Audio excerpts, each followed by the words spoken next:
Hey everyone, so hybrid work. It feels like we've all settled into it, right? It's all about that flexibility, that freedom. But, and this is a big but, underneath all that convenience, there are some really serious, often totally overlooked dangers. Today, we're going to pull back the curtain on the hidden compliance risks that might be hiding in your remote setup.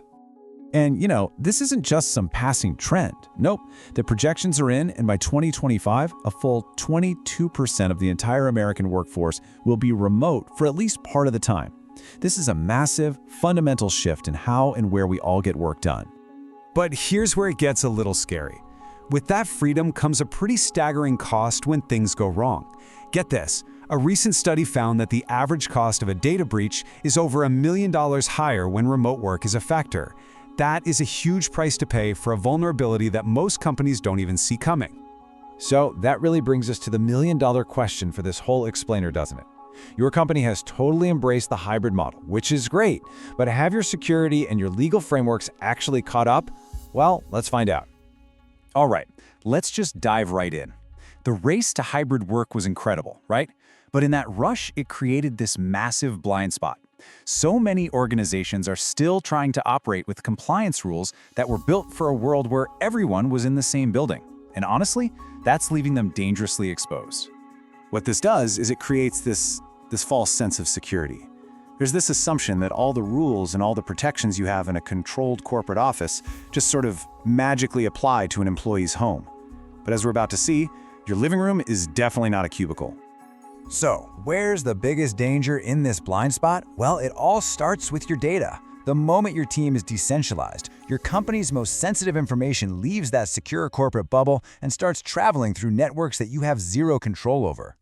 I mean, just think about the difference for a second. On one hand, you've got the office. It's like a fortress with corporate firewalls, constant IT oversight.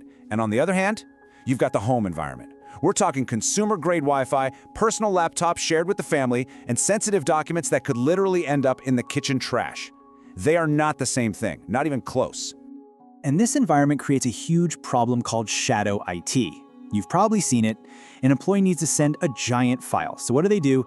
They just use their personal Google Drive. They need to have a quick chat with a coworker, so they just use WhatsApp. Every single time this happens, they are creating a data trail that is completely invisible to your company's security and compliance systems. And these little actions, which seem totally innocent, they open the door to some major vulnerabilities. We're talking about unsecured home networks becoming a playground for hackers, personal devices that don't have corporate-level security, throwing away documents improperly, and even accidentally breaking international data laws just by opening a file from a different country. Okay, so beyond the data risk, there's this tangled legal maze, because when your office is everywhere, so are your legal duties. An employee moving to a new state isn't just a change of address for them. It's a massive change in your company's entire legal landscape.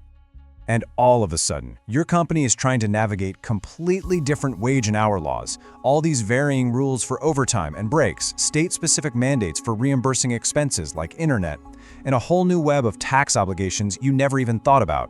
It's a minefield. One of the most important ideas here is something called tax nexus.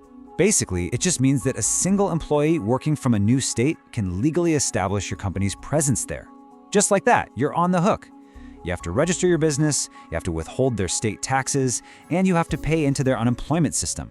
It's a huge liability from one simple move. Let me make this super real for you. If you have an employee working from California, the law there says you have to reimburse them for a reasonable chunk of their home internet and cell phone bills. If you don't, you could be facing a lawsuit. So let me ask you, do you know the reimbursement laws for every single state where you have an employee right now? And this legal maze, it goes beyond just the government. We also have to talk about industry-specific regulations and, just as important, your own internal company policies. I mean, how are you supposed to enforce those when you can't actually see your employees? If you need a wake-up call, well, this is it. U.S. regulators slammed major banks with almost $2 billion in fines. And why? Because their employees were having work chats on personal apps like WhatsApp, completely bypassing the official record-keeping rules. That is the price of non-compliance in a regulated industry. And this puts all kinds of your internal policies under pressure. How do you actually enforce confidentiality when a roommate can just walk past a computer screen?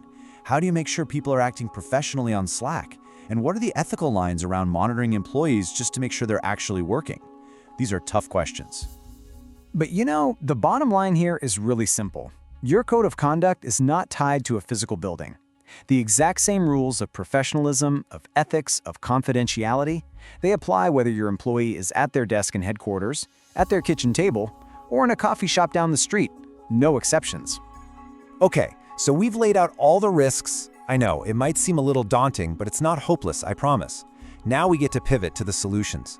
Let's talk about how to build a really strong compliance shield that actually protects your organization in this new hybrid era. So here it is, an actionable 5-step plan to get it done. First, you've got to update your policies specifically for remote work. Second, invest in secure company-managed technology for everyone. From there, you enhance your training to cover all these new risks. You regularly monitor and audit your systems, and this one is absolutely crucial. You make sure your HR, IT, and legal teams are always in sync. And let's be crystal clear about this. This is not a job for just one department. Real compliance is a shared responsibility, period. IT has to secure the tech. HR needs to track employee locations and local laws. Legal's got to interpret the rules, and 100% leadership has to drive a culture of compliance right from the very top. Look, if you only take one single thing away from this explainer, let it be this. You cannot just assume you are compliant anymore. In this hybrid world, compliance has to be a conscious, deliberate, and intentional act. It takes active management to get that perfect balance between the flexibility we all love and the security we all need. And so we end right where we started, with a question for you to take back to your own team. I want you to really look at your policies, look at your tech, and look at your culture.